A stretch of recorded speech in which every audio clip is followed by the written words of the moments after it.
Hey, everybody. You might be noticing you're getting this episode a little early today, which means that you still have time, if you're in New York, to come out to Littlefield in Brooklyn, 635 Sackett Street, right here in beautiful Gowanus, and see Amber and the Pot About List boys and DM Patches all have some fun, playing some games, doing some jokes, hanging out with you, all to support the Kentucky Health Justice Network. Fun piece of Chapo lore. Littlefield is actually the place where almost exactly 5 years ago I encountered Matt Chrisman after a Chapo show, leaned into him and said, "Hey, great show. I'm that guy who occasionally DMs you about doing producing work." And he replied, "Well, that's very interesting because our old producer is leaving like yesterday." And the rest was history. Will that happen to you if you came out tonight? No, you would have to pry Adobe Audition out of my cold, dead hands because I am never giving this shit up.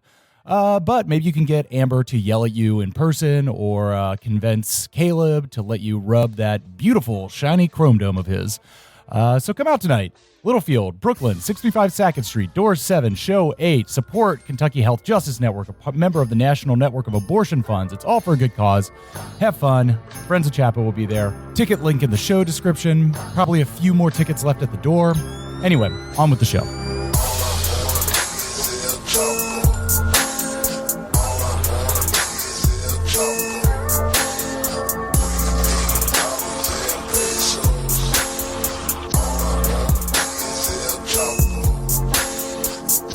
We even stabbed the guy's balls with ice picks. Okay. I always like that scene because he's like, here's like this Irish piece of shit came in, he like robbed the bar. And here's the worst part. He killed a girl on her day off. A poor waitress it would have who been was just like working on a day off of all things. Like it would have been like not as bad if she wasn't like if she was like originally on that shift. Hey, then that was your time. You had it coming. It's just like such a stupid morality. Well, yeah, that's the best part is watching those guys try on the fly to like create morality that excludes like their behavior of any sanction, but allows them to judge everybody else. It's very funny. Like those cops that shot a guy just because he had a sandwich in his hand? Yeah. Well, Yeah. yeah, Fucking their hero families sandwich deserve here. to die. It's a fucking hero sandwich. Oh, hello. A fun fact about that: the Vice scene where he pops his eye out. So, Scorsese absolutely knew that they were going to get destroyed by the MPAA. Because like the whole point of Casino was going to be it was like, this is why the sausage gets made, mafia style. And so anticipating that, they actually included several practical gore shots that they had no intention of keeping in the movie, including a shot of Tony Dogg's eyeball popping when they do the vice So like on when his it head. just shoots out, yeah. It shoots out and pops. And they weren't going to put that in the movie, but they put it in the version they showed the MPAA. And they were like, yeah, this is obviously NC-17, and you got to get rid of this, and that. And it was all stuff, mostly stuff that was put in intentionally to like freak out the NPAA, so that when they removed it, they're okay with them getting beaten up in the field and everything else. They could put ice picks in the balls. Yep, They could show yep. that. Actually, Matt, you bring this up. It's funny. I just read this morning that Baz Luhrmann did a similar thing with Elvis.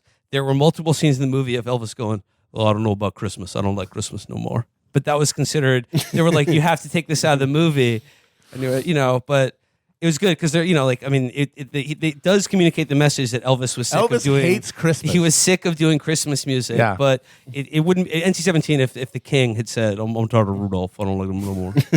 I don't like this guy Rudolph." They wouldn't have been able to show the movie in Florida, that's No, for sure. yeah. DeSantis would have put down the interdict. Well, hello. It's Chapo. It's Wednesday, August 10th. That's right, folks. It's the most important day on the calendar. It's my birthday. 63 years young, still going strong, still imbued with a lust for life. And what's the best birthday present of all? It's that I'm once again in the same room with mon frères, Matt and Felix. Boys, let's go. He's a loving Leo lion, folks. That's right. A lovable lug, a lovable Leo lug. But, birthday aside, the news don't stop. Events just keep happening. Let's kick off things today. Boys, Feds did a sweep. Yeah, no, it turns out I was right, by the way. Yeah, you were correct. I was 100%. completely right. Like, Anybody who went crazy with that's like, come on, man, have you not been paying attention? well, like, what the moment that Trump said, "Oh, they raided me," they turned everything upside down. I was like, "Oh, it was probably 4 guys who were like, can we have a box?" Yep. That's like literally what it was. One car, Yeah. one car with like 4 guys in polo shirts in it who were like, "Can you give us the box of the files?" And he was like, "Okay." Yeah, and there was an investigation about improperly removing classified documents from the White House. It's probably like birthday cards from from Angela Merkel or something. It's like absolutely anodyne. It's the lowest of low hanging fruit, but they got to keep you hogs invested to the midterms. Yeah, they made it sound like Trump was like spending time with his family, and then a flashbang came in through the window. they shot Barron. Yeah, like a dog. I have friends like Melania Trump. She'd spit on the floor. She'd spit on her own floor. That never made any sense to me. They are claiming that the feds went through Melania's clothes, though. Oh my God, violation. Nice little. Woo! Polly Walnuts action. Yeah, sort of a strong bouquet. So feds did a sweep, and by the way, like if any of you guys still have any documents from the National Archives, now would be a good time to get rid of them because they're rolling everyone up in the box hunt. This is when you are somebody who's like you're a level, you have to be the level above Duke Cunningham. That's the level I figured out. The level above Duke Cunningham is a level where you're like, you can't die in a car accident. Yep. You can't like go down for like a normal crime. Yep. You can't like. Generally, that's the level of protected. Mm-hmm. Where the only crime you can ever be investigated for, never charged with, by the way. Like, if you're an elected, you never actually get charged with this. It's doing a boring thing with documents. Mm-hmm. It's that you got, like, semi-classified material and you put it in the wrong folder. Yeah. And they only do that if you annoyed them. Right. Yes. It's shaking the tree and just letting you know, like, we have these mechanisms in place to make you play ball. That's it. It says here, Trump broke the news of the raid himself, complaining in a statement Monday evening that the unannounced raid was not necessary or appropriate, and the FBI agents even broke into my safe. Folks, if the FBI can do that, if the FBI can do that to Donald Trump, they can do it to anyone. It's true. We should all be very afraid. That's the best argument I've seen from my favorite argument. Yeah. Oh, if they can do it to him, they're going to do it to you. It's like they do it to you. Yeah, they do it to like everyone else in the world. Yeah. Yeah. No, it's like I'm sorry. The beauty of not having to care about January 6th is that I don't have to care that the FBI raided Mar-a-Lago and fret about it and think that it's some transgression of norms. I guess like in the reactions to this. The most enervating part is that now everyone has to like sort of reform their takes on the FBI based on whether it's good or bad based on the person it's doing it to. And, my attitude about the FBI is like basically every institution of American government. It is not possible, even if it wanted to, of doing good things that produce good outcomes. Nope. However, it can produce funny things. It can do funny things that lead to funny outcomes. Like the fact that they've got one of their FBI school shooter groomers talking in discords to Barron every day. That's very funny. But no, I've been reading. I mean, obviously the Trump people they're losing their minds over this, so they're pretending to like, or because it's like they're making a good show of it. They're playing the part that they've cast themselves in, which is sort of the defender of the republic. And if the FBI can get a box from Donald Trump's house without even announcing that they were coming to get the box. I mean, if they had told them, hey, we're coming to get the box. Kiss your box goodbye, folks. Yeah.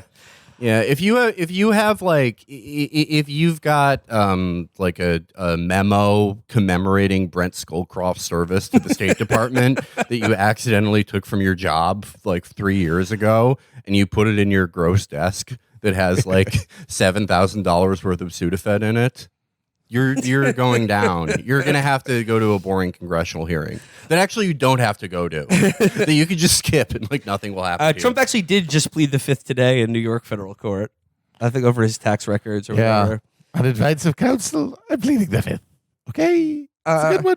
But basically, I'm like half of the media reactions to the feds doing a raid on Trump that I've seen, even from basically all just admitted that what he did is illegal, but if he's prosecuted for it, it could destroy the republic. Yeah, it's amazing how few people really get their minds around the idea that if you have if you are saying that you cannot politicize law enforcement by going after political perpetrators once they reach a certain office, then you are making it permissible to do whatever you want, because it's a political office. It's a partisan office. So any investigation of it will be perceived as a partisan by people who are on the side of that person. Like, there's no getting away from that. They want some world where they can have a federal government that can regulate the behavior of people like the president, but that does not trigger a partisan response that might undermine the institutions that these people fetishize. But I'm sorry, we're long past that point.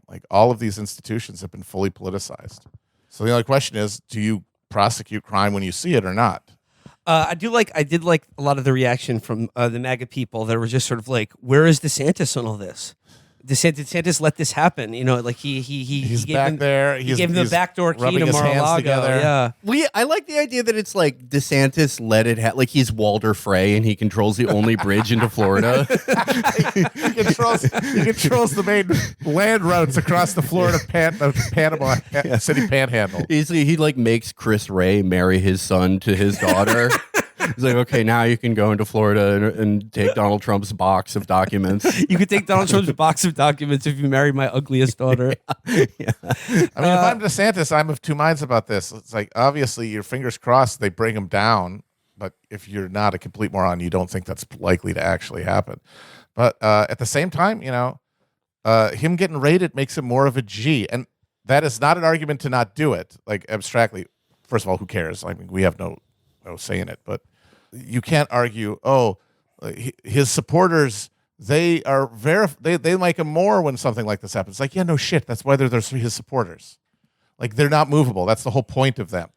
Fretting about how any action reflects on Trump's supporters is meaningless, unless you're a guy like DeSantis who's going to have to run against him, and he's going to have to contrive a situation where the feds raid him before they start running against each other if he wants to be competitive.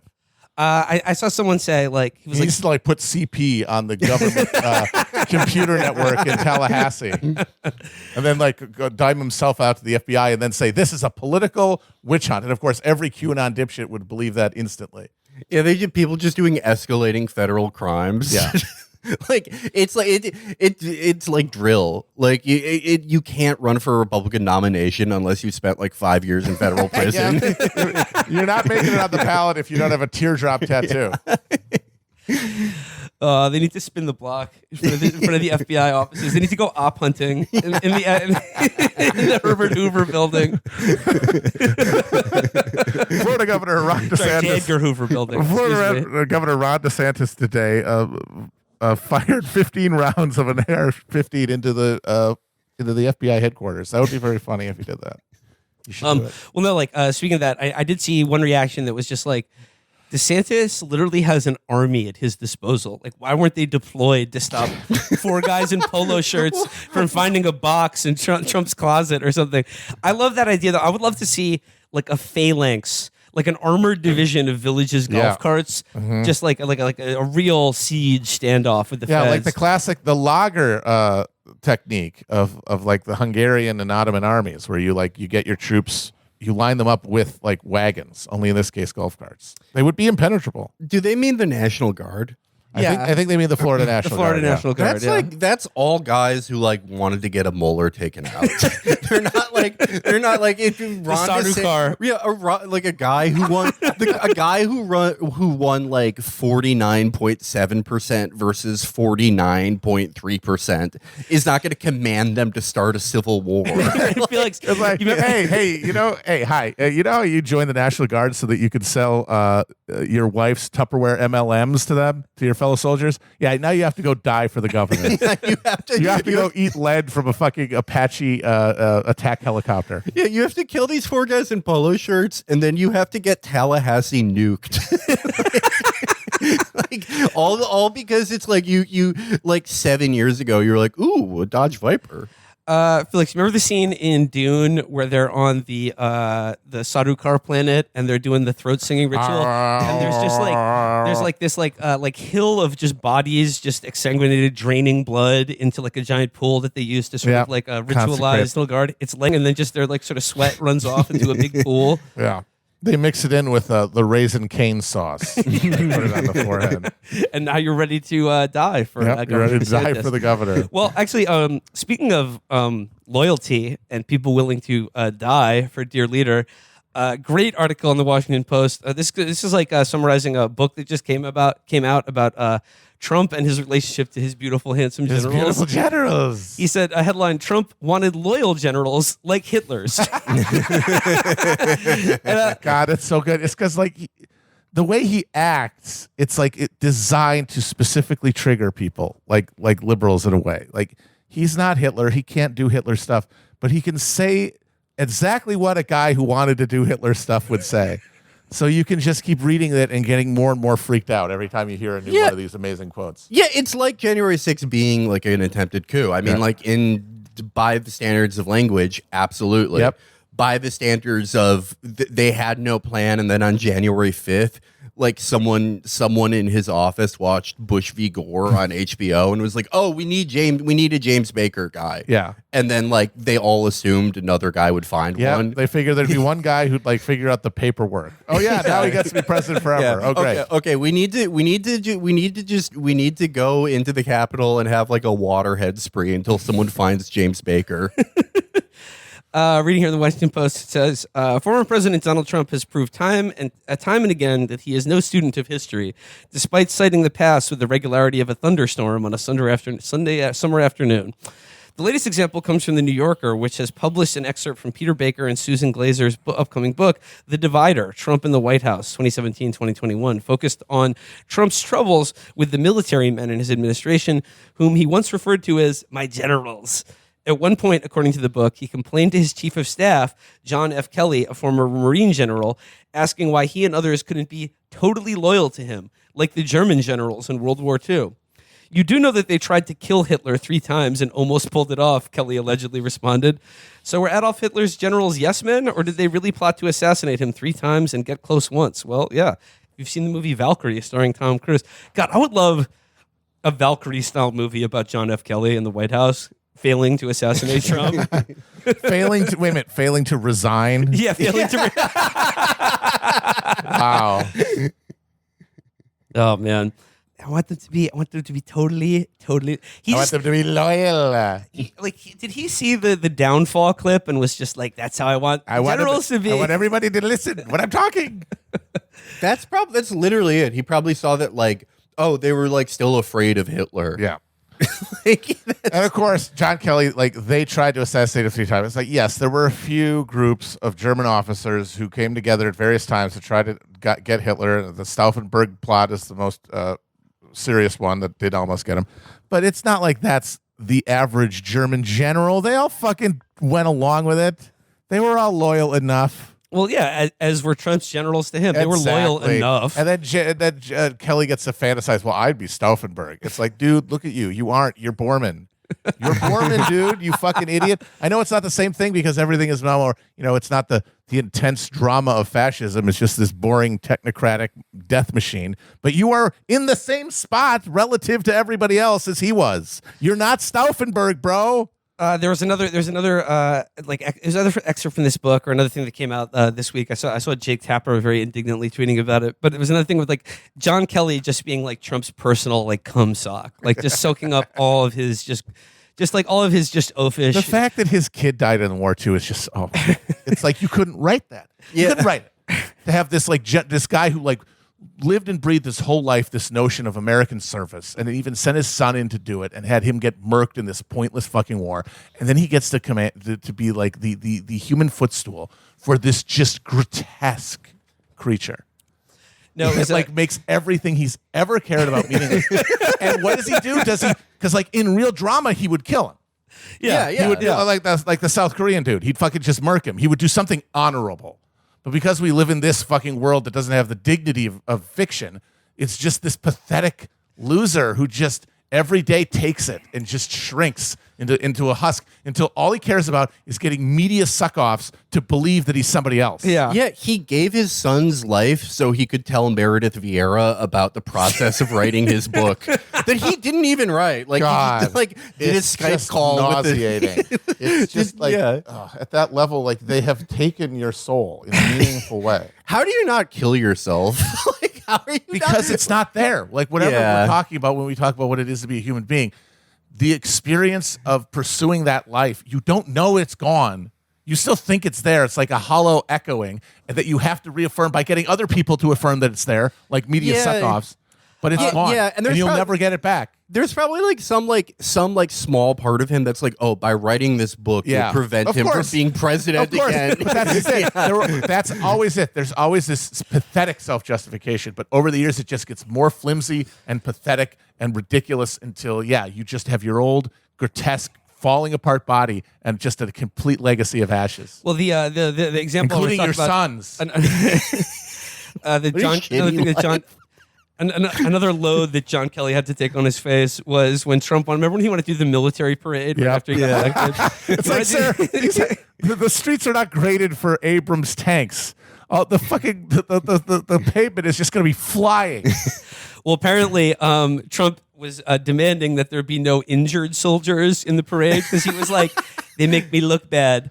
And apparently, John Kelly said to him, he said, "Sir, in our society, there is only one group of people more heroic than these men that you see here. They're buried at Arlington Cemetery." And Trump was like, "Don't want them. Look, they make me look bad. Losers. Be hobbling around. I don't want the losers. You want to see their cool RoboCop limbs. And, fuck. God That's damn. what you were fighting for, John. That's what it was all gave for. everything to that. You gave yourself and your family's bloodline to this just machinery of monstrosity to exalt the worst in us and to deify it. Congratulations. There's been a bunch of good Trump stuff lately because he was CPAC. Unfortunately, we did not get to go to CPAC this year. In Dallas. Yeah, no. Instead of doing hallucinogens at a Dallas convention center watching Viktor Orban start World War III, we were on psychedelics at Pickathon listening to Jizza, the genius. That was a better use of time. Yeah, I think that was a psychologically a healthier experience. By the way, everyone, I just want to apologize once again for Felix not being a Pickathon, and I'm really just feel bad for Felix because I know how gutted you were that you couldn't be outside all day listening to music. Well, like standing around talking about music, listening to music, you really missed out, dude. The thing about me is like I love live music so much. I don't care who's playing. I just like the experience of live music so much that I'll go to any show.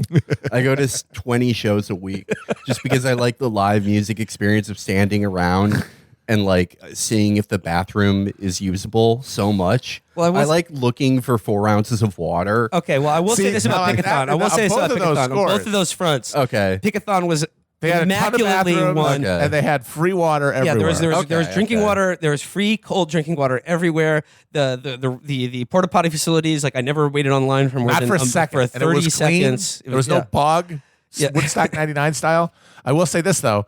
Yes, good facilities, good water, but there still was just a critical mass of music heads. I think that would have been the real problem. Yeah, that's a lot of music heads. Yeah, why are you learning all those notes for? You gonna make a song? Guess what? No one's gonna buy it. And that guitar, how much did that cost? $10,000. Now you're in the hole. How many people bought your thing on Bandcamp, buddy? Well, I will say another thing about Pickathon. It was a extremely family-friendly environment. There were lots of kids there. So I think I felt a little bit more comfortable knowing that these were sort of moderate, responsible music users rather than problem. They were able to balance a life of music and family. I would say that's the least responsible music user is someone they have to bring their family there. Like if you like went to a crack den and there were a bunch of kids there, you're like, oh, good, these are like responsible crack users. Yeah, it's true. Yeah, they were. I mean, like, look, the kids had like sort of like earmuffs on. So I mean, they weren't letting their kids smoke crack. They weren't letting them listen to music. Yeah, all right. They were just, they were just there. Yeah, and so they were vibing. Actually, I would describe Pickathon as the most family-friendly event in the world, where you can also be offered mushrooms within 30 seconds of asking for them. It's true. It's a good combo. It was a shout out Alexander, by the way. I said I would do that, and they treated us wonderfully. But no, moving on. I just want to talk about Trump at CPAC for a minute. I mean, it was just the comment he made about how former White House doctor and now Congressperson Ronnie Jackson loved looking at my body. He loved looking. He said he loved looking at my body, and he was calling him out. The Ronnie Jackson was standing up in the crowd, beaming as Trump was talking about how he was the best doctor in the world because he, quote, loved looking at my body and said I was the healthiest president of all time. And he was like, and I was like, who is this guy? I don't know who this guy is, but I like this guy. He loves my body. I know, like it's an oft abused joke on this show, but like I just would entreat you, the listener, along with Matt and Felix, to seriously consider what it would be like to gaze upon Trump's nude body. I think I would need a camera. I would need a camera obscura. I would need to look through a pinhole in a shoebox if I wanted to look at that. It seems like it would be a non-Euclidean space, just like this tessellation of bulges, and just pale white, like just fish belly white, like that entire chapter of Moby Dick about the terror of whiteness, right there on his horrifying torso. Ronnie Jackson was the guy who was like, when he would do his exams, would be like, not only is his like heartbeat the best I've ever seen, he's in the best shape ever.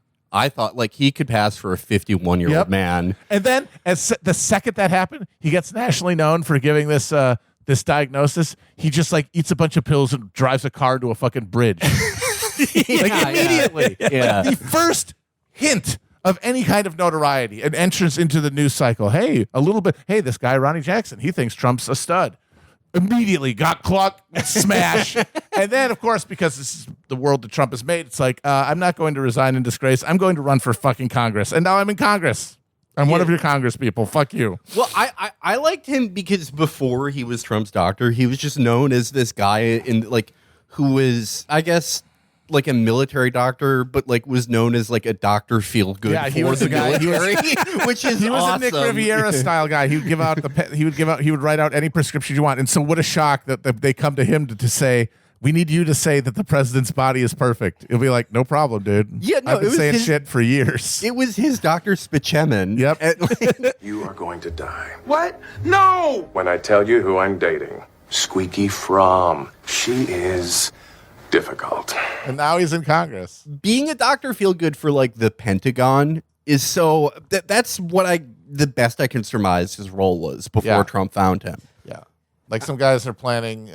But Trump really was like Hitler. He was getting shot up with fucking speed and dilaudid and shit. Yeah. Like he comes in, like it's 2000. It's the summer of 2002, and he comes into a room and there's a bunch of guys in uniforms plotting the assassination of Shah Massoud, and they're fucking he's shooting them up all with amphetamines.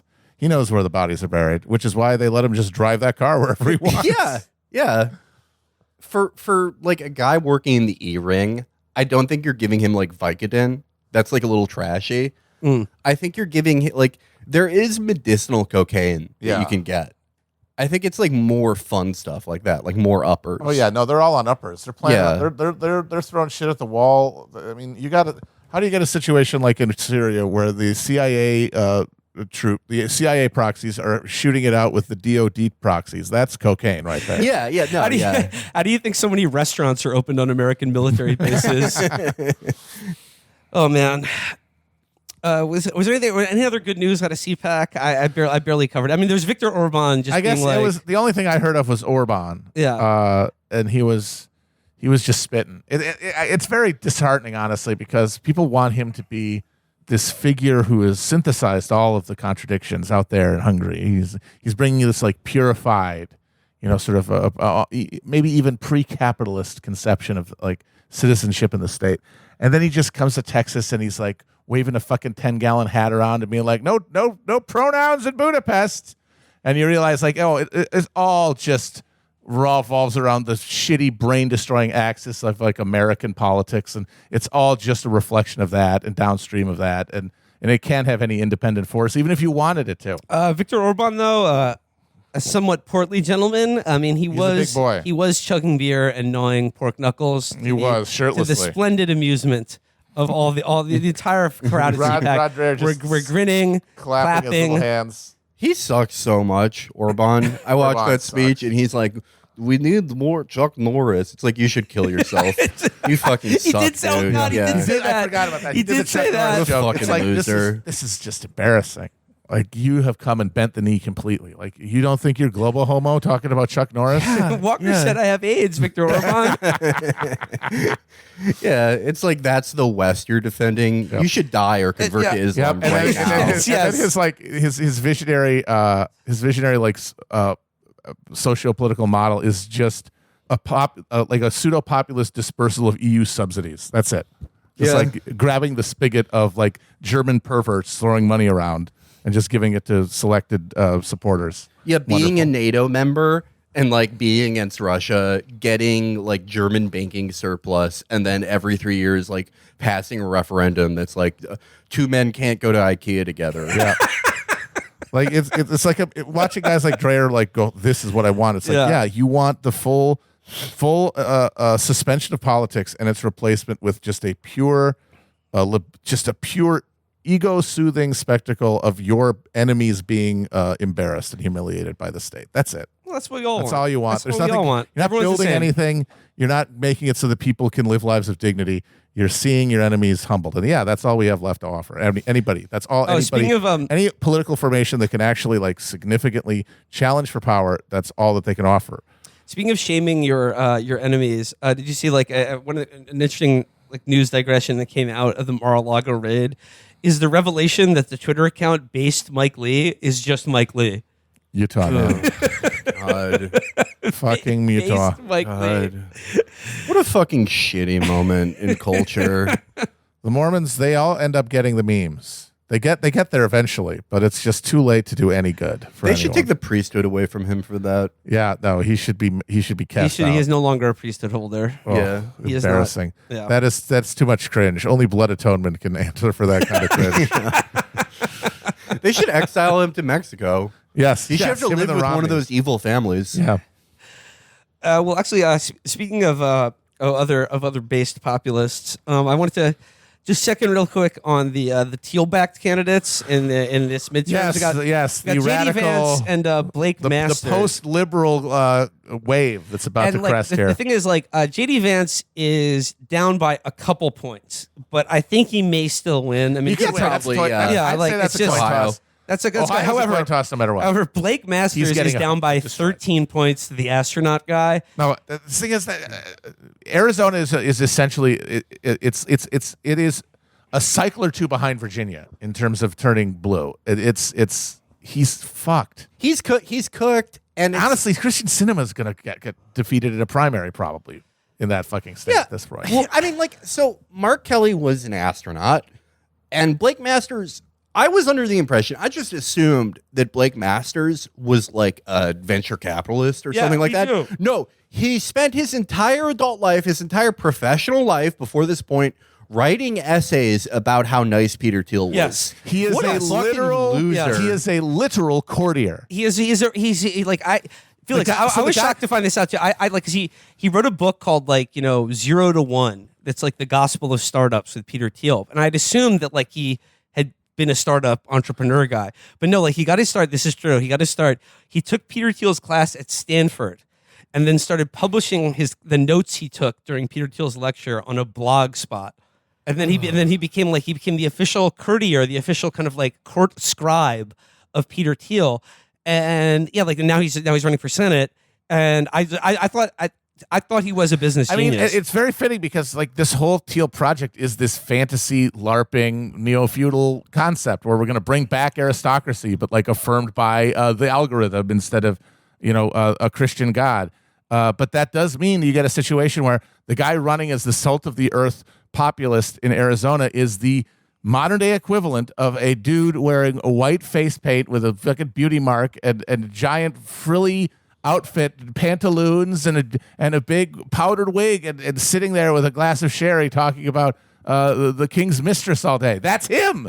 That's his job. He's a fancy lad. He's a professional flatterer. I'm sort of like surprised by this stuff because I thought the based populism of JD Vance and the Peter Thiel and company, JD Vance, Blake Masters. I thought that like they were kind of attuned to the frequency of the vibe shift, which is a little bit weird and a little bit gay. And the problem is, though, I think it's coming out that both of them are a little too weird and a little too gay. It's true. They're ahead of the curve. I mean, it's the same thing that happened with the Tea Party, and you could argue that in the long run, it's a sacrifice you make. Is that you create this social dynamic that creates a push of like new candidates into the system, and some of them are going to be too far ahead of their skis for the moment. Like Republicans cost themselves the midterms or the Senate in 2020 or 2010 because of that. People who were too much for their areas, like Christine O'Donnell. And I think this new, whatever formation they're doing, if its ability to like influence candidates because of its ability to influence the internet and Trump specifically, is in the same situation where you've got people who are just too, it's too early. Maybe it never happens. And I honestly kind of think this is a mirage in a way that the Tea Party wasn't, because it just can't. I don't see it materializing outside of the internet, and at some point it kind of has to. But, who knows? We'll see. I did also like the other moment from the other week where Trump endorsed Eric in Missouri. That was and Eric won. It was the guy who won was not the alleged rapist. The rapist did not win. Okay. Oh, wow. I'm honestly a little surprised by that. I was very surprised that the most evil guy they could find didn't win. I thought that was legitimately. Like a good rubric. And I think, honestly, the fact that I think what Greitens was banking on that Trump endorsement at the end, and then when he split it, it was done for him. But of course, he groveled afterwards and thanked him anyway. Yeah, So the based populist thing, it's hard for me to see it as anything but like college graduate Republicans who are embarrassed by being part of the hamburger guys movement. Yep. That's what all this DeSantis shit is. Yep, it is. DeSantis is like not really a national figure, but all these guys are embarrassed about being part of the Trump thing. Yep. Because they have intellectual pretensions. Yeah, no, it's the same reason that like slightly younger people who weren't like quite ready to be Bernie people were Warren voters. Yep. It's the same thing. They're embarrassed by being like, Slay Hillary or fucking Mark Warner people. We know Obama like fucked up. He fucked up. He didn't do these things on purpose. We need something looking forward. That's Elizabeth Warren. It's the same fucking thing. Yeah. It is a completely marginal constituency. Yep. And it will never get play outside the fucking internet except in a few races. Yeah, because yes, it's a fully self-contained demographic of people who, by their definition, can never become fully influential, because it's this fragment of college-educated Republicans who are like wired into politics at the intellectual level, and just like with Democrats, that's always going to be a very small, self-flattering group. Disproportionately influential in media meta discourse, but fundamentally incapable of like reaching any critical mass of voters. If there's some surge of fucking youth reaction, why does church attendance drop like 10 points every 5 years? Yeah. How come it doesn't go up ever? Yeah. How come Catholic church attendance just fucking plummets and plummets and plummets? Yeah.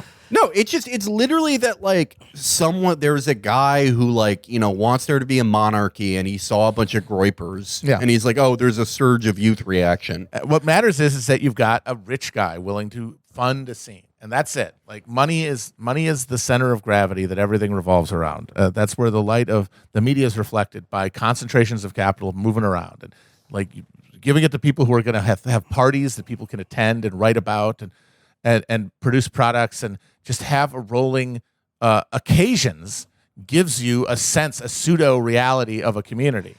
See, the thing I think the thing that's crucial to understand is there are elves and there are hobbits. That's true. But Yes. among the elves, there are two kinds of elves. There are high elves, and then, buddy, there's some dark elves. And every time the high elves want to have a good time, those dark ass elves come in and ruin it for everybody. The dark elves have got to go. Grand Shire opening, Grand Shire closing.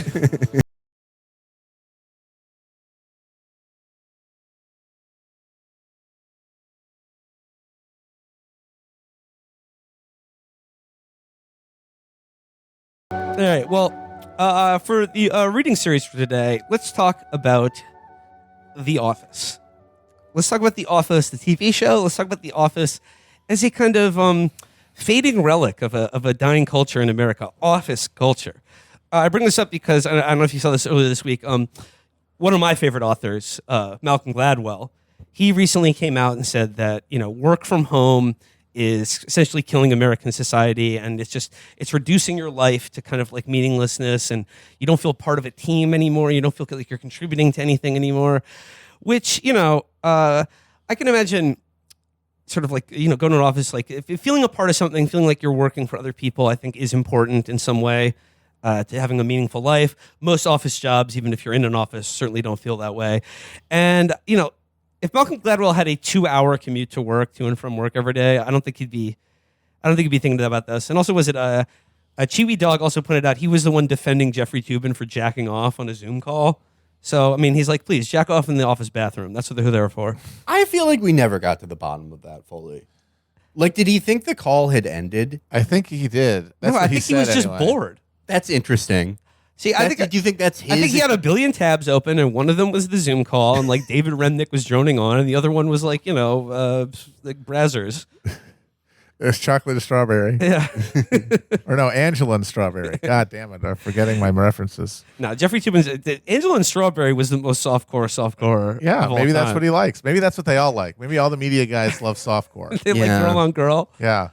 I like Shannon Tweed scenes with soft saxophone. Red Shoe in the background. Diaries. Yes. Yeah, he had Red Shoe Diaries open. But Malcolm Gladwell, he's kind of boring. Don't really care about him. However, Peggy Noonan, my girl, came through with a Wall Street Journal opinion piece about headline: "The lonely office is bad for America.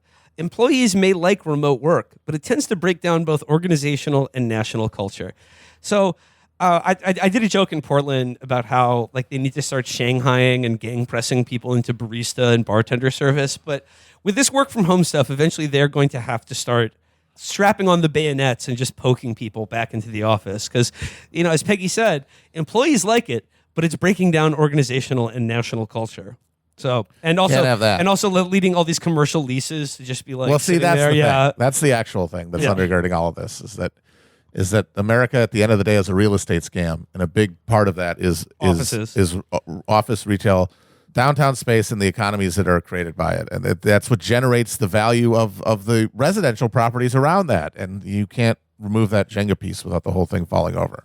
So all this is all backfilled from there, and trying to so that's why you get these hilarious attempts to just free associate any defense of the office to justify that. Well- What about Jim and Pam? You like them, right? Well, you want to talk about free association? The gal Peggy Noonan is a god of free association. She is pure vibes. And I used to hate Peggy Noonan, but now I kind of like her because she's just she's barred up. She's out vibing there. out. She's spitting. She's just spitting. She's just sort of jazz. She's just freeforming, bebopping, and scatting.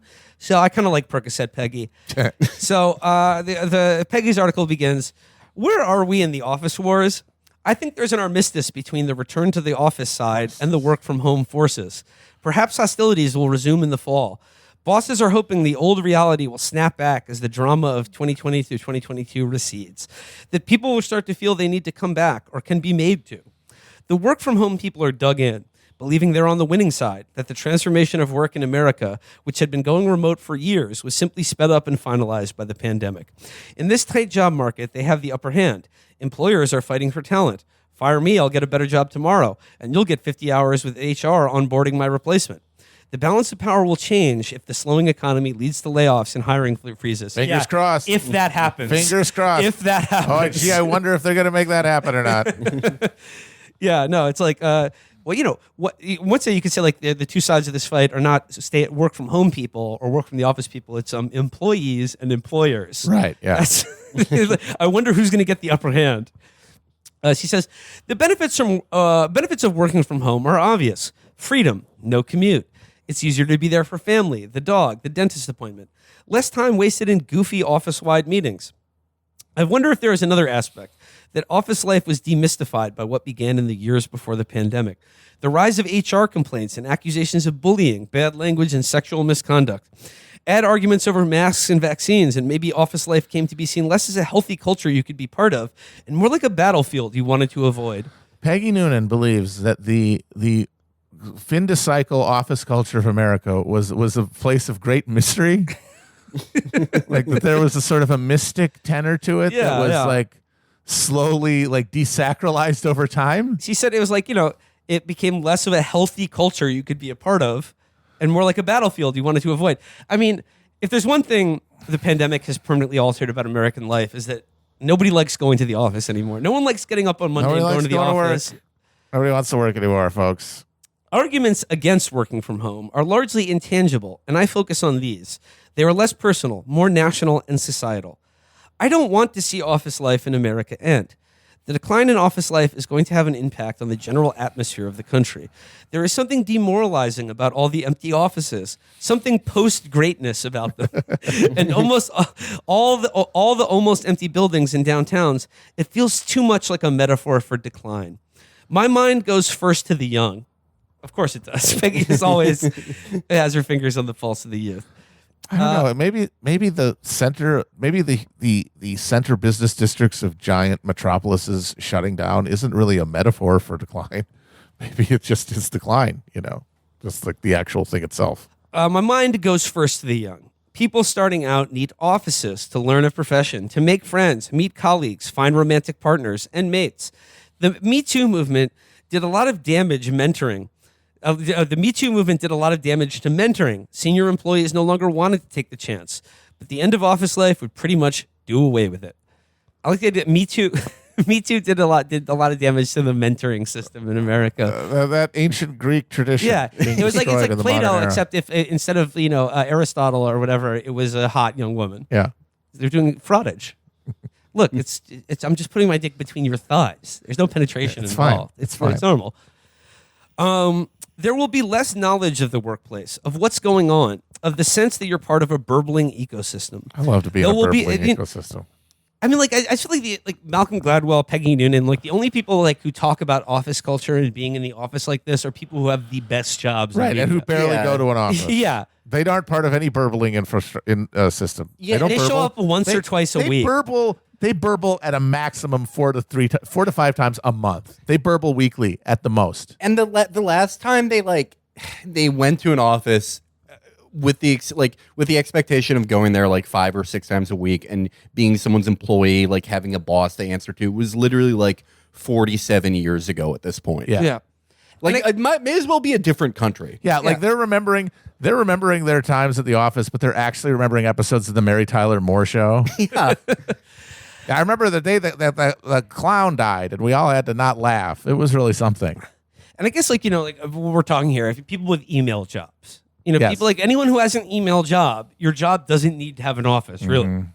And I can understand there are benefits to going to the office. There are I'm not saying it's totally ridiculous, these kind of intangible things about being face to face, like we are right now. Over Zoom, sometimes a little something, a little je ne sais quoi is lost.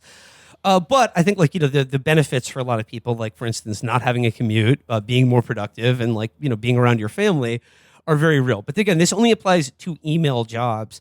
And the thing that I always remembered about working in an office or any job with a real commute is that you go there and you're getting paid only for the hours you're in the office. That's what your salary is, not for the commute. So that when you leave at the end of the day, you're just thinking okay, I got to get home now, and that's another hour. And it's just this feeling of I will have, if I'm lucky, 2 hours to look at the good screen before I have to wake up and it just starts all over again. It's this feeling of your time is not your own. And if you're working at home, you could do work and home stuff at the same time, because the big joke about most office jobs is that there's a maximum of about 3 hours of work to do of a day. If you were insanely productive and drilled down and took 3 Adderall, you could do all your work and it would take probably 3 hours. To fill an 8-hour workday, most of the time it's just people pretending to look busy. But I mean, there is an insidiousness though to the work from home thing, which is very true. It makes your home your fucking office. It makes it does demystify your home. That is actually a zone of mystery that has been demystified by the fact that now your entire work life is integrated into it. I do think though that this pretty broad push among employers and their mouthpieces to get people back into office certainly shows what capital thinks of the revolutionary potential and the organizing potential of email workers in an office environment. Yeah. Because you would think that they would welcome, oh yeah, everyone go to your homes. Perfect. You never see each other. You never talk to one another. This is ideal. You're never going to discuss salary in the break room and give me a Burble. They clearly have weighed the risks, and it's whatever we're costing, the sweet green down the road, is worth more to the economy and to our numbers broadly than whether or not these people can get together and compare notes in their exploitation. Because at the end of the day, we don't think they're going to do anything about it. We think that they're going to be more comfortable, or they're going to be more grateful to have a job where they get to sit in an office and do emails than the alternative. And it's like, I can't blame anybody for assuming that. That's called. They're going to be burbling. They're going to burble. They're going to burble. What's the alternative to burbling? Just being like sort of like a still, like sort of like brackish pond. Yeah. There will, as Peggy says, there will be fewer deep friendships, antagonisms, real and daily relationships. Work will seem without depth, flat as a Zoom screen, less human. Without offices, you'll lose a place to escape from your home life. I mean, that is true, actually. The height of like American office culture, like Mad Men, the office was just a place where you could cheat on your wife. Yeah, it was awesome. I think what she's doing is she's complaining about the real nature of work revealing itself over time. It's like, oh no. Which is flat. The ritual fantasies that give this illusion of depth, illusion of friendship, illusion of life and texture that are actually just this hologram on top of a dreary process of labor exploitation. Oh no, all of the glamour is going away. What's going to be left? And I think that's what a lot of these people at the end of the day are freaking out about, is that a lot of the glamours, a lot of the ritualized veils and screens that have gotten between us and the real nature of our relationship to each other and to capital and technology are being torn up, and they don't like that. They do not want people to see beyond that curtain. Now, you could argue it doesn't matter. We're too gone to do anything with this knowledge, but these are people who have spent their entire life thinking that the shaping of common beliefs and the shaping of public opinion is a worthy and meaningful goal. And so they're going to keep trying to do it. They're going to keep trying to insist that you pay no attention to the man behind the curtain. My guess is the end of the office will lead to a decline in professionalism across the board. Oh, no, not professionalism. You learn things in the hall from the old veteran. You understand she's watching your progress. You want to come through with your excellence. With her down the hall, who will you be excellent for? She's talking about herself. Once again, yes. Like, who will be excellent for Peggy? All these people are describing growing up in office environments when there was the sky was the limit. Yeah. They all were last in offices when everyone in them believed in a ladder of success that they were all part of. When they were paying like a freelancer like $10,000 a word to go see a movie or something. These people lived without any sense of constraint. An assumption that every step would be a step up. I love the idea. Nobody working in an office now has that. I love the idea of like Peggy's career is just at every point excellence was encouraged. Yeah, like absolutely. That's why we got her golden froze. When she was sorting Reagan's jelly beans for him or turning in columns. My favorite Peggy Noonan column of all time was about how Elian Gonzalez was aided by dolphins coming to Miami, who were angels. Yep, the angel dolphins. Elian Gonzalez was saved by angel dolphins. It would have been so much funnier if the feds had gotten a dolphin in tactical gear to take him out of his mom's house, send him back to Cuba. They just strap a carabiner on him, put him in the dolphin, and just throw him in fucking Biscayne Bay. It just goes right back to Cuba, just dragging him the whole way. Giveth, the dolphin taketh away. Day of the dolphin. Yep. Peggy continues. There will likely in each company and organization be a decline in a sense of mission. Oh, no. A diluting of company spirit looks to me inevitable. Again, all of this is a consequence of the lack of any belief in a project. No, why are you going to believe in a company that is just shrinking down your life every day? Spirit, mission. They come from people and are established and imparted through being together, sharing a particular space, talking to each other spontaneously and privately, encouraging and correcting. Well, I mean, I know she's going to get into television in this column, but let's talk about the decline in office culture and sort of esprit de corps and camaraderie and professionalism. There's no more water cooler shows on TV. It's true. Streaming has done away with that. Once Gambo was over, no one's talking about the show come Monday. Everybody watches. Everyone's watching their own discrete little and their own timetables, so no one has one collective experience. Gambo is the last one. No. It's exactly. Everyone comes to office on the Monday, and they were either watching male-centered lean-in shows or female-centered kind of lean-back shows. Yeah. And now they're all watching different bullshit at a different time. And then they go online to try to find people who are watching it at the same time and talk to them instead. At some point in the 20th century, America invented big-scale office life. We were the envy of the world for it. Really, were we? Like the guys in Spain who worked like 2 hours a Yeah. week and shit. Yeah, they were just were they envious of American Yeah. office culture? Yeah. Yeah. Some guy who's like literally, he's floating in a giant tub of paella on his 4-hour office break from his job. Yeah. I mean, Like, again, if only I could be talking to Roger in accounts receivable. this like only makes sense if like, yeah, you were last in an office 45 years ago Yep. and your memories are mixed with TV. Yep. Like, no, like what office in America is like the envy Yep. of anyone, like anyone in a developed country? Yep. Like, But like, right, it's like, but you can't address the decline since then. It's just we lost faith in the office. That's it. yeah. It was nothing else happened. Nothing happened to general American life or work in an office or anything else. We just lost our faith in the office as a concept Yeah, the office because of the avocado toast. It says, we were the envy of the world for it. Without it, there will be less bubbling creativity. Wait a minute. So we got bubbling creativity and a burbling ecosystem? ecosystems. Yeah. Jesus Christ. Once again, what is she this, an she aquarium? She is talking about her brain. She is rolling face right Yeah. now. I think she is all three weird sisters from Macbeth. She's talking about the fucking bubbling boil. Yeah, no, she's just like, without it, there won't be any burbling ecosystems. No There bubbling. won't be any bubbling creativity. No And there toil, won't no be trouble. that one really good like office couch that you just rub your hand in and put your face on and you're like melt into it. It says here, yes, less of the chance of meeting in the hall and the offhand comment that results in brains sparking off brains. I love to get brains. I love to get a brain to spark When off did another she brain. ever experience that? Like, What, just talking to this- fucking Richard Cohen in the halls of Yeah. the fucking Washington Post or something? Yeah, just like in 1993, like talking to some other fucking crackhead, being like, "Oh, we should call this the lunchbox election."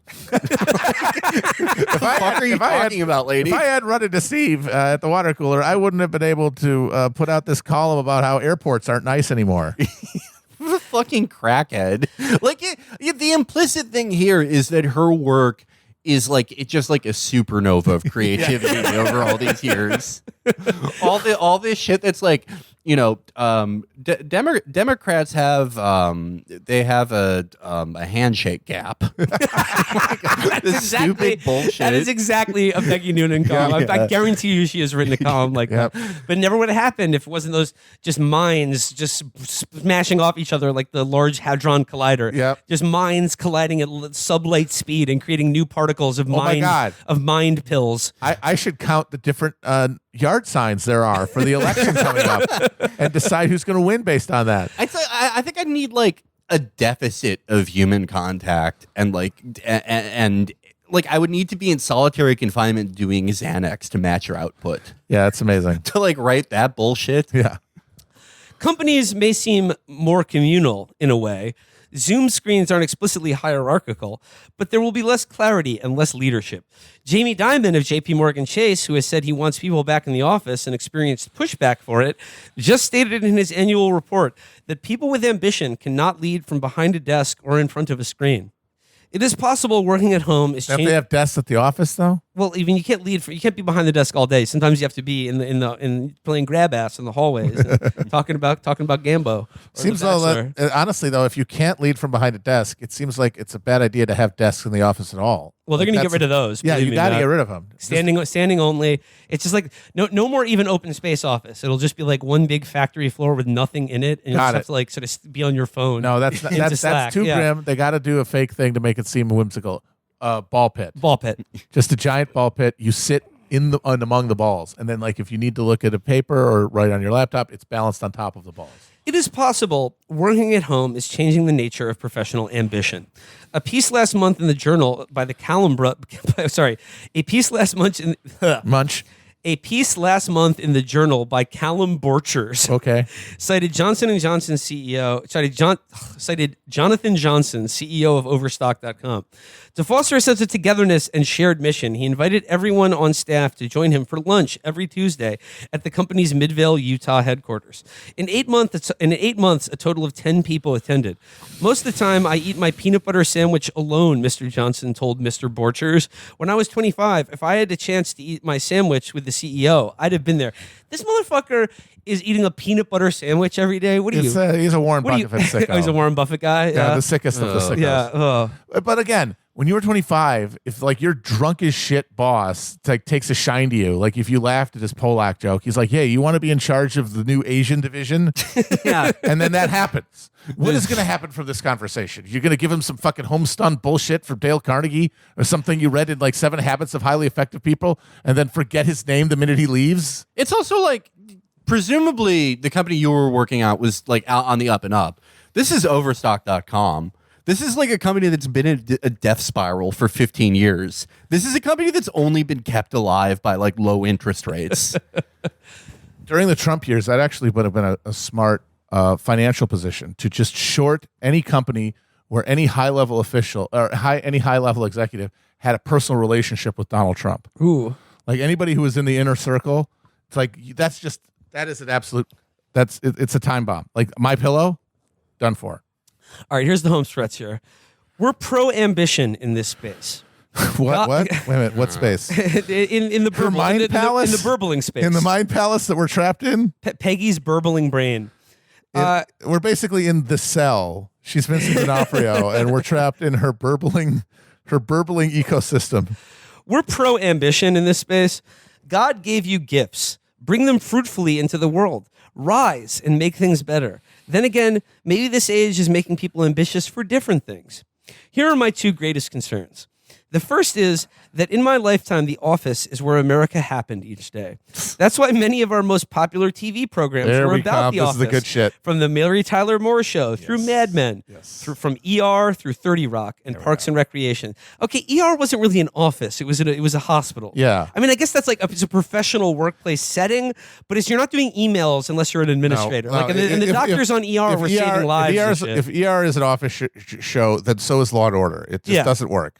From ER through 30 Rock and Parks and Recreations. You can name others. Even MASH was a show about the workplace. No, a workplace. Again, Not a war. not an office. Yeah. A fucking construction site is a workplace. It's not an office. And of course, The Office. Without Dunder Mifflin, how would Jim and Pam have met? How could the utterly ridiculous Michael Scott have entered your sympathies without seeing him every day and knowing him? She just thinks TV is real. Yeah. She thinks we brought these are people are tulpas that we brought to mind psychically and gave horrible life to, and then we are now invested in. And if we stop going to the office, they'll disappear like Tinkerbell. God, this is the kind of mind content you can only get by sparking off other minds in the office. The primary location of daily integration in America, the coming together of all ages, religions, ethnicities, and political tendencies, all colors, classes, and condition, has been during the past century The Office.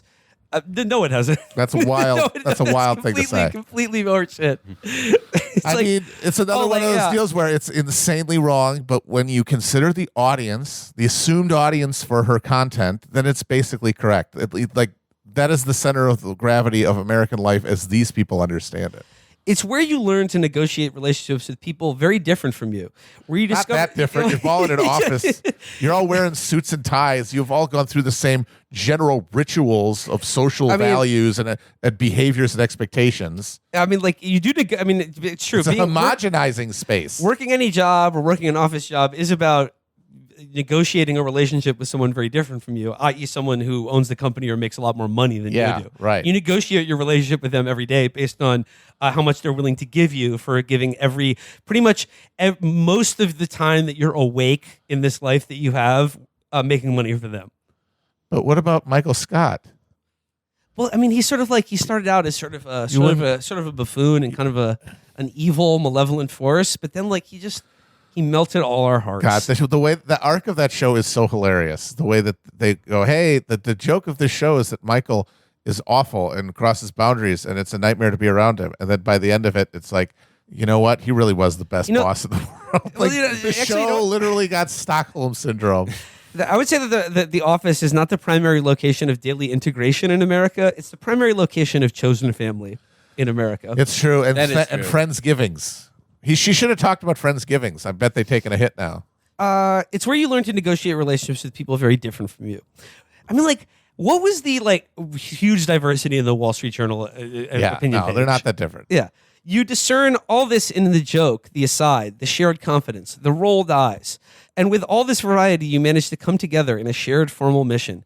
Get that account, sell that property, get the story, process those claims. I mean, like, again, You like can if you feel the heroism work, just zinging through your fucking veins with the prospect. if you work for like a major newspaper, right? Like, you know, there's like that All the President's Men thing. You can have, there is this like, you know, like there's a glamorous notion and a cultural cachet to working in certain office fields, but I cannot processing those claims. Process the claims. I seized the fire of Hephaestus. Daily life in America happened in the office. If it doesn't, where will America happen? Well, yeah, on the internet, Peggy. Exactly. The On the internet. The answer is the metaverse. We all know Yes. that now. We all know what's happening, but you're too fucking old to get the hint. And this, here's your second biggest concern. My second worry. The end of the office will contribute to polarization. Oh, no, we can't have That's any the more of worst that. thing happening to America right now. We sure do got a lot of Receding that. from office life will become another way of self-segregating. People will be exposed to less, and in their downtime, will burrow down into their sites, their groups, their online angers. Definitely not happening now.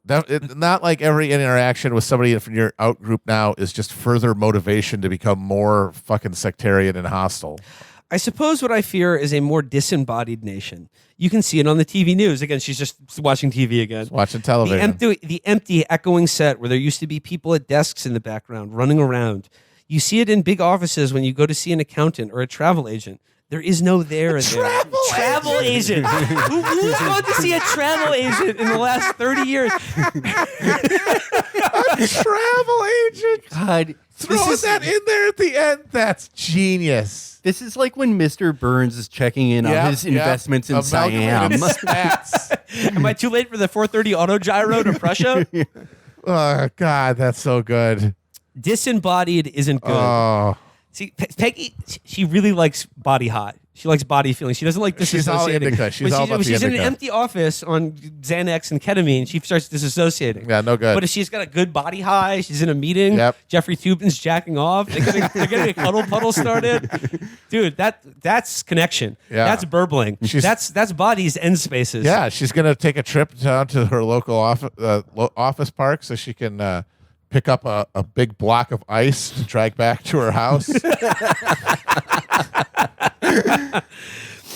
Disembodied isn't good. This fall and winter, I hope we see the buildings full and the people going in and out. It's just like Richard Scarry's busy town. She just wants to sit on one of those like carpets that they have for kids that like are like a bird's eye view of a town. She wants to sit on that, but Yep. it's Washington D.C. and imagine people going in Yep, and she out of wants little to see buildings. a little worm riding an apple. I want the center of our cities to hum and thrum again. They're burbling, buzzing, thrumming, humming humming. and thrumming. She Folks, wants a great vibrating metropolis. she's like Walt Clyde Frazier. She's like, downtown Manhattan is humming and thrumming again after stumbling and bumbling through COVID. I don't want America to look like an Edward Hopper painting. Wait, who wouldn't want to be in an Edward Hopper painting? Yeah, It's it's the cool. gothic sort of You quality got of a it. nice It's, hat yeah. on. You got a dignified stare. People Yeah. wonder what's in your head. I don't. She wants to look like a Salvador Dali painting. The clocks are melting again in Percocet Peggy's brain. He was the great artist of American loneliness. Wait a minute. He made those paintings at the height of American office culture. It's true. So why would he be expressing loneliness at a time when offices were bringing us all together, Peggy? He was the great artist of American loneliness. Empty streets, tables for one, everyone at the bar drinking alone. We weren't meant to be a Hopper painting. We were meant to be and work together. We were doing that when he made those paintings. That means people were still lonely because we live isolated and alienated lives under capitalism, Peggy. There's no coat of paint you can put on it to fix it. It's a soul deep sickness. Oh, Peggy, take I'm another throwing- bar. You're fine. Yeah. So yeah, I got to give her credit though for not trying to wedge in some bullshit action item or policy agenda. She just says with like, I sure hope they show up again. I sure hope I could be in my car, my Uber, and I could go buy a fucking Hale and Hearty soup and see people out front waiting in line. I slightly disagree, Matt. I think the policy prescription was in there at the very beginning where she was like, I sure hope there isn't another recession. Oh, right, yeah. That's what's going to be like. She's just crossing her fingers. Sure hope they don't raise those interest rates and you motherfuckers got to come back here or lose your jobs. Well, there we go. I hope everyone listening to this is Burbling? burbling. I hope they're humming and thrumming in your office or home. That does it for today's show. Happy birthday to me. Happy birthday to our boy Will Menaker. Is that it? Yeah, that's it. Well, congratulations on another great year.